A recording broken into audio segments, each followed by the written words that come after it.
Paisa here. Welcome you all to study from home. Let's start with our class 6 social science civics portion with chapter number 3, what is government? Part 4. Today's point is democratic government.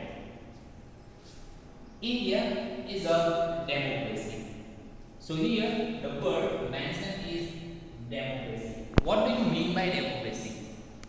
Democracy generally the system of a country or any a system in which or democracy word generally or most often refers to the power given to people who are living in respective countries or at respective places, right, to choose their own representative. Means democracy एक ऐसे word को क्या करता है, mention करता है कि जहां पे लोगों को ये पावर दी गई है कि वो अपने आप के लिए एक रिप्रेजेंटेटिव को मीन्स अपने आप के लिए एक लीडर को क्या कर सके, चूज कर सके. सो democracy generally the term which mostly refers to the power given to people in terms of choosing or voting their own representative or vote for their own representative or leader. So this achievement is the result of long and eventful struggle of the Indian people. So यहाँ पे India एक democracy है means के जहाँ पे लोगों को ये अधिकार दिया गया है दैट के वो अपने रिप्रेजेंटेटिव को अपने लीडर को क्या कर सके, चूज कर सके. और ये जो राइट्स हमें मिले हैं, ये जो हक हमें मिले हैं वो ऐसे ही नहीं मिले हैं. इनके लिए काफी सारे लोगों ने बहुत बड़े बड़े बलिदान दिए हैं. That will come to know with a study. There are other places in the world where people have also struggled to have democracies. और दुनिया में जहाँ पे इंडिया एक डेमोक्रेटिक कंट्री है वहाँ पे वर्ल्ड में कुछ ऐसी कंट्रीज भी है कि जहाँ पे अभी भी वो लोग अपने मताधिकार के लिए यानी अपने राइट्स के लिए क्या कर रहे हैं, जूझ रहे हैं. You now know that the main feature of democracy is that people have the power to elect their leaders. Means अब आप लोगों को पता चल गया होगा कि डेमोक्रेसी का किसे कहते हैं. डेमोक्रेसी एक ऐसी जगह है या फिर एक ऐसा टर्म है जो रिफर करता है कि जहाँ पे जो पावर है, right, people have the power to elect their leaders. Means this is also the definition of democracy. You can say that कि जो पावर है वो लोगों को दिया जाता है कि जिससे वो अपने लीडर्स को क्या कर सकते हैं, चूज कर सकते हैं, इलेक्ट कर सकते हैं. Now, so in a sense, a democracy is ruled by the people, right? So जिसकी वजह से डायरेक्टली या फिर इनडायरेक्टली हम ये कह सकते हैं दैट के जो डेमोक्रेसी जो रूल चलता है वो रूल किससे चलता है, लोगों के द्वारा चलता है. क्यों कि लोग अपने लीडर को क्या करते हैं, चूज करते हैं. Now, so basic idea is that people rule themselves by participating in the making of these rules. जैसे कि मैंने आप लोगों को बतला दिया है कि लोगों को अधिकार मिले हैं, लोगों ने अपने लिए लीडर को चुना है, रिप्रेजेंटेटिव को चुना है. तो वो जो रिप्रेजेंटेटिव्स है, जैसा हमने पुराने वीडियो में यानी पिछले वीडियो में डिस्कस की है कि वो लॉज भी बनाते हैं, रूल्स बनाते हैं, रेगुलेशंस बनाते हैं, प्राइस को रेगुलेट भी करते हैं. तो ये सारा का सारा वर्क कौन करता है, गवर्नमेंट करती है, राइट, लीडर्स करते हैं. और उन लीडर्स को चूज करने का काम किसका होता है, लोगों का होता है. देन वो जो लोग होते हैं जो अपने रिप्रेजेंटेटिव को चूज करते हैं, इनडायरेक्टली हम कह सकते हैं दैट के लोग अपने ही लिए रूल्स एंड रेगुलेशंस बनाने के लिए कोई एक अथॉरिटी को क्या करते हैं, चूज करते हैं, ताकि ये जो सिस्टम है वो पूरा एक अच्छी तरीके से क्या हो सके, चल सके. Now, democratic governments in our times are usually referred to as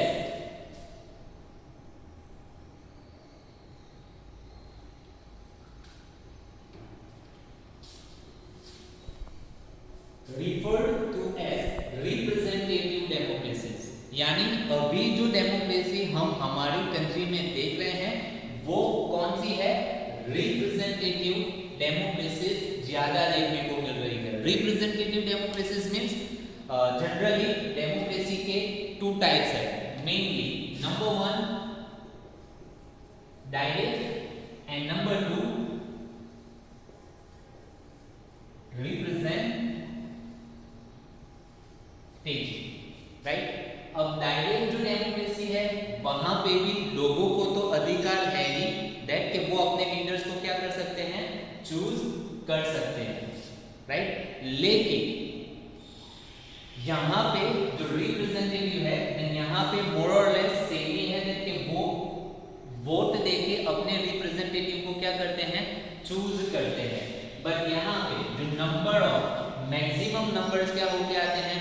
choose होके आते हैं। वो फिर एक गवर्नमेंट फॉर्म करते हैं और गवर्नमेंट फॉर्म करने के बाद वो लीडर्स बनते हैं, रूल्स एंड रेगुलेशंस को क्या करते हैं? प्रिपेयर करते हैं। और ये जो सारी की सारी सिस्टम चलती है वो थ्रू वोटिंग होती है, राइट। अब ये जो डायरेक्ट रिप्रेजेंटेटिव है वहां पे सिर्फ कुछ अथॉरिटीज को ही क्या दिया जाता है? वोटिंग राइट्स एक तरीके से कहे तो दिया जाता है। सो ये कह सकते हैं कि ये जो डायरेक्ट डेमोक्रेसी है वो एंसाइन टाइम में ज्यादा देखने को मिलती थी एंड नाउअडेज जनरली हमें रिप्रेजेंटेटिव ही देखने को मिलती है। And another type of democracy is constitutional democracy as well as monetary democracy too.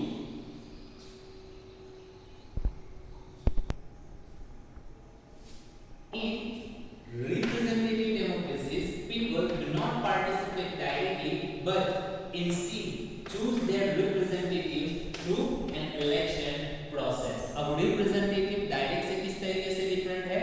representative में वो डायरेक्टली इंटरफियर नहीं करते हैं, right.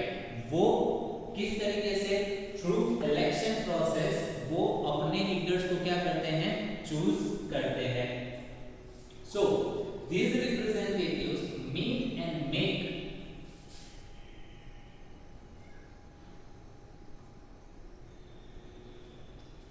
decisions for the entire populations। और जो representatives means जो लीडर बन के आते हैं जिनको हम मुख्यमंत्री, right, prime minister, right, cabinet ministers और डिफरेंट अथॉरिटी के जो कुछ भी मिनिस्टर्स होते हैं, एचआरडी मिनिस्टर्स या फिर जहां कहीं पे भी जो मेंबर ऑफ लेजिस्लेटिव असेंबली और जो भी यानी नाम से हम उनको जानते हैं वो सारे के सारे क्या होते हैं? लोगों के लिए लोगों के द्वारा जो चूज किए हुए होते हैं वो लीडर्स होते हैं जिनका काम क्या होता है? लोगों के लिए डिसीजंस लेना, entire population. Now, these days a government cannot call itself democratic unless it allows what is known as universal adult franchise। अब यूनिवर्सल एडल्ट फ्रेंचाइज क्या है? यानी किसी भी गवर्नमेंट को अभी डेमोक्रेटिक नहीं कहा जा सकता जब तक कि वो क्या ना फॉलो करे? यूनिवर्सल एडल्ट फ्रेंचाइज फॉलो ना करे। अब यूनिवर्सल एडल्ट फ्रेंचाइज क्या है? दैट के यूनिवर्सल एडल्ट फ्रेंचाइज के तहत एक सर्टेन एज बतला दी गई है दैट के वो एज और उससे ज्यादा एज वाले लोगों को अगर वोटिंग राइट्स मिल गए हैं, मींस मताधिकार मिल गए, उनको ये राइट्स है कि वो अपने रिप्रेजेंटेटिव्स को, अपने लीडर्स को क्या कर सकते हैं? चूज कर सकते हैं। वहां पे ऐसा कुछ प्रावधान या फिर ऐसे कुछ रिस्ट्रिक्शन नहीं होते दैट कि पुअर वोट ना करे या फिर अनएजुकेटेड वोट ना करे या फिर एक सर्टेन कास्ट ही क्या कर सकती है? वोट कर सकती है, राइट। या फिर एक पर्टिकुलर जो रिलीजन है वही क्या कर सकता है? वोट कर सकता है। दूसरा रिलीजन क्या नहीं कर सकता है? दूसरे रिलीजन के लोग वोट नहीं कर सकते। ऐसे कोई भी यानी रिस्ट्रिक्शंस नहीं होने चाहिए, right. So universal adult franchise के तहत जिनकी एज 18 है और मोर देन 18, अब इसमें चाहे कोई भी हो, पुअर भी हो, राइट, किसी और रिलीजन के हो, किसी भी कास्ट के हो, चाहे वो कोई भी हो, लेकिन अगर उनकी एज 18 हो गई है देन उनको क्या मिलना चाहिए, एक राइट मिलना चाहिए कि जिससे वो अपने रिप्रेजेंटेटिव को क्या कर सकते हैं, चूज कर सकते हैं, and they are free from doing all this things. उनके ऊपर किसी का भी क्या नहीं होना चाहिए, रिस्ट्रिक्शन होना नहीं चाहिए।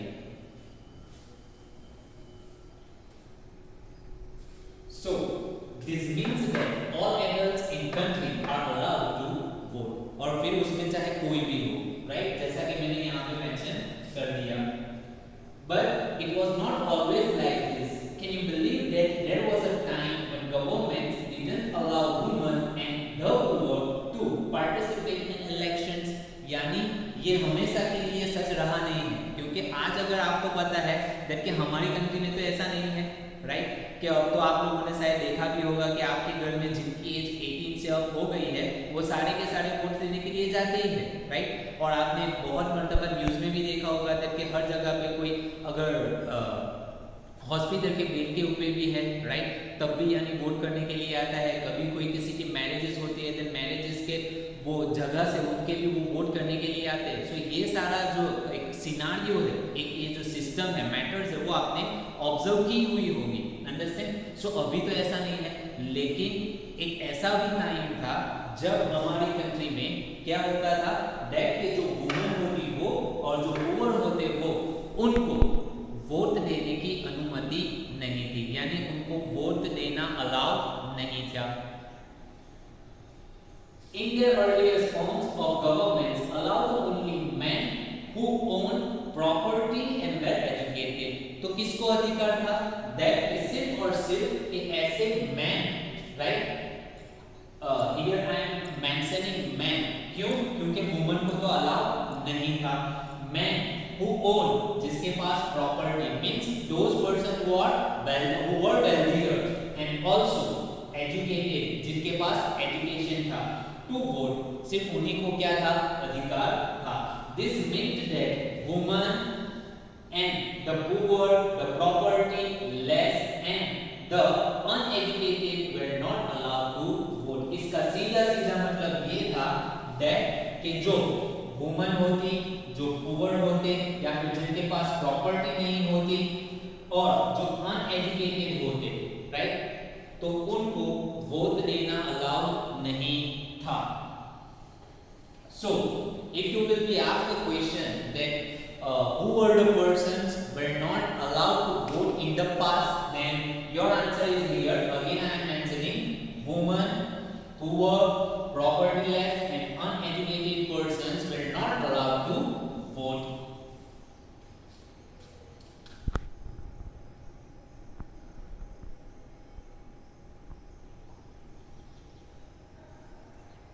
So, the country was governed by the rules and regulations that these few men made. So, women allowed नहीं थी, poor allowed नहीं थे, जिनके पास प्रॉपर्टी नहीं होती वो allowed नहीं थे, uneducated allowed नहीं थे। तो होता क्या था, दैट कि इस टाइम पे जो रूल्स एंड रेगुलेशंस, यानी जो गवर्नमेंट बनती और जो रूल्स क्या करते थे, बनाते थे, राइट, जो सिस्टम वो लोग बनाते थे, उससे सीधा सीधा फायदा किसको होता था, ये जो यानी प्रॉपर्टी वाले जो पर्सन थे वो, और ये जो एजुकेटेड पर्सन थे, उसका जो सीधा सीधा फायदा था वो इन लोगों को पहुंचता था। क्यों? क्योंकि यही वो लोग थे जो अपने लिए लीडर को क्या करते थे, चूज करते थे। अब जो लोग जिन लोगों को वोटिंग का अधिकार मिला हुआ है और जो लोग अपने खुद के लिए रिप्रेजेंटेटिव चूज करेंगे, जहां पे वुमन पुअर को वोट देना अलाउ नहीं है, अनएजुकेटेड को वोट देना अलाउ नहीं है, तो वो क्या करेंगे, स्वाभाविक है, right, it is but obvious that वो अपने फायदे के लिए किसी ऐसे इंसान को ही पसंद करेंगे कि जो उनको क्या पहुंचा सके, फायदा पहुंचा सके, जिसमें सबसे ज्यादा फायदा किसका हो, जो वेल्दी पर्सन है वो और एजुकेटेड पर्सन है वो। और इसी सिनारियो के तहत हमें देखने को मिलता है पहले कि जो गरीब होते वो और गरीब होते थे और जो मालदार होते थे वो और मालदार होते थे, और जो एजुकेटेड होते उनके वहाँ उनके बच्चे भी क्या होते थे, एजुकेटेड ही रहते थे, और जो अनएजुकेटेड होते तो उनके बच्चे भी कैसे होते, अनएजुकेटेड ही रहते थे। लेकिन हाँ, आज ये जो पिक्चर है वो ऑलमोस्ट क्या हो गया है, चेंज हो गया है। आज एक रिक्शा, ऑटो रिक्शा ड्राइवर वाले की बच्ची भी क्या बन रही है, IPS एंड IAS ऑफिसर बन रही है। That's a part of another. Now let's move to the next. In India, before independence, only a small minority was allowed to vote, and they therefore came together to determine the fate of the majority. यानी जैसे already यहाँ पे हमने बात कर दी कि ये जो सिस्टम है वो कब थी, बिफोर इंडिपेंडेंस, यानी जब तक हमें आज़ादी नहीं मिली थी उससे पहले की यहाँ पे हम लोग क्या कर रहे हैं, बात कर रहे हैं। सो उसमें क्या होता था, दैट कुछ सर्टेन ग्रुप ऑफ पीपल, जैसे कि मैंने बताया wealthy person, man, educated person, वो जो एक माइनॉरिटी मींस एक छोटा ग्रुप था, वो किसके लिए, मेजॉरिटी। यानी आपको अभी भी पता है कि ज्यादातर हमारे भारत में अभी भी काफी सारे लोग क्या है, बिलो पॉवर्टी लाइन के नीचे रह रहे, गरीब है, राइट, और अनएजुकेटेड है, राइट। हाँ, ये रेशियो धीरे धीरे बढ़ रहा है, लेकिन जिस टाइम की हम बात कर रहे हैं उस टाइम में ये जो रेशियो है वो काफी कम था। ज्यादातर लोग गरीब हुआ करते थे, ज्यादातर लोग अनएजुकेटेड हुआ करते थे, और ज्यादातर लोगों के पास प्रॉपर्टी नहीं हुआ करती थी। Now several people including Gandhi ji were shocked at the unfairness of this practice and demanded that all adults have the right to vote. This is known as universal adult franchise. जैसे already मैंने पहले बता ही दिया है कि universal adult franchise क्या है, that कि all adults have the right to vote, and adult means 18 years of age or more than 18. Clear? So these people must get the right to vote. ये किसने किया था, गांधी जी ने। देखा कि ये जो सिस्टम चल रही है कि एक सर्टेन ग्रुप ऑफ पीपल क्या कर रहा है, एक मेजॉरिटी ग्रुप ऑफ पीपल के लिए डिसीजंस ले रहा है, and this is called unfairness. जहां पे वो लोग क्या कर रहे हैं कि माइनॉरिटी जो लीडर्स को चूज कर रहे हैं वो अपने निजी फायदे के लिए चूज कर रहे हैं, राइट। वो अपने सेल्फिश नेचर के लिए, अपने एडवांटेजेस के लिए क्या कर रहे हैं, लोगों को चूज कर रहे हैं। So the reason why this was observed by Gandhi ji and he was said that this is unfairness, यानी ये अनफेयरनेस है और इसको मैं चलने दूंगा नहीं। सो उन्होंने इसके रिगार्डिंग क्या की, एक प्रोटेस्ट की, जिसके तहत उन्होंने यूनिवर्सल एडल्ट फ्रेंचाइजी का क्या किया है, रिकमेंडेड मींस के जो भी एडल्ट है उनको वो वोट देने का अधिकार मिलना चाहिए। Now writing in the journal in India in 1931, जहां पे गांधी जी ने अपनी एक सोच है या फिर उन्होंने कुछ लिखा हुआ है इसके बारे में, यही वोटिंग सिस्टम के बारे में। गांधी जी से I cannot possibly bear the idea that a man who has got wealth should have the vote. मैं ये कभी भी सहन नहीं कर सकता। Bear means सहन करना। That I cannot possibly bear, मैं ये सहन नहीं कर सकता। That क्या कि जिस पर्सन के पास क्या है, wealth है, उसको क्या मिले, मताधिकार मिले, इसलिए उसको वोट करने का अधिकार मिले, लेकिन but that a man who has got character but no wealth or literacy should have no vote. और उसके सामने ऐसा इंसान कि चाहे उसके पास क्या नहीं है, wealth नहीं है, चाहे उसके पास एजुकेशन, लिटरेसी मींस एजुकेशन नहीं है, लेकिन उसका कैरेक्टर बहुत ही अच्छा है, राइट। मींस एक तो वो है कि जिसके पास पैसा है, चाहे उसका कैरेक्टर बहुत खराब है, राइट, अंडरस्टैंड, वो घमंडी है, हम ये कह सकते हैं, राइट। और उसकी जो हैबिट्स है वो कैसी हैबिट्स है, बैड हैबिट्स है, उसको क्या मिलता है, मताधिकार मिलता है, लेकिन उसके अपोजिट एक ऐसा पर्सन है कि जिसके पास वेल्थ नहीं है, जिसके पास एजुकेशन नहीं है, लेकिन उसका कैरेक्टर कैसा है, बहुत ही अच्छा है। ऐसे पर्सन को वोटिंग का अधिकार ना मिले। इससे गांधी जी क्या हुए थे, बहुत ही हताहत हुए थे, ये हम कह सकते हैं। और दूसरा, that a man who works honestly, और एक ऐसे लोग कि जो अपना काम बड़ी ही ऑनेस्टली से करते हैं, मीन्स कि जिसमें किसी भी तरीके का क्या नहीं रहता है, बेईमानी नहीं रहती है, पूरी ईमानदारी से अपना काम करते हैं। By the sweat of his bro day in and day out, कि जहां पे उनके यानी जो माथे से क्या निकलता है, पसीना निकलता है, ब्रो राइट, जो माथे से क्या निकलता है, पसीना निकलता है, और ऐसा काम वो पूरे दिन और दिन ढल जाने तक क्या करते हैं, करते रहते हैं। और ऐसे किसानों को should not have work for the crime of being a poor man, यानी जो अपना काम ईमानदारी से करते हैं, जो एजुकेशन नहीं है लेकिन जिनका कैरेक्टर अच्छा है और जो पसीने में लथपथ रहते हैं, ऐसे लोगों को क्या नहीं मिलता, वोटिंग का अधिकार नहीं मिलता। तो क्या पुअर है कि उन्होंने कोई क्राइम किया है, राइट? सो ये कुछ ऐसे वर्ड्स है जो एक ऐसी सिस्टम थी कि जहां पे कुछ छोटे लोगों को, ये सॉरी नॉट छोटे मीन्स एक पर्टिकुलर ग्रुप को ही लोगों को रिप्रेजेंट अपने रिप्रेजेंटेटिव को क्या करने की, चूज करने की परमिशन थी, वोट करने की परमिशन थी, और बाकी वुमन, पुअर एंड अनएजुकेटेड लोगों को नहीं थी। तो कुछ ये ऐसे वर्ड है कि वो पूरी सिस्टम को क्या कर देते थे, जैसे हिला दिया था, right? Now here you can see a picture voting in rural area. A mark is put on the finger to make sure that a person casts only one vote.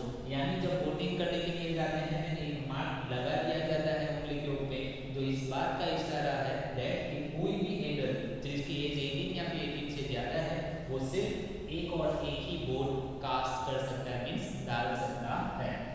That's all for today. इंशाल्लाह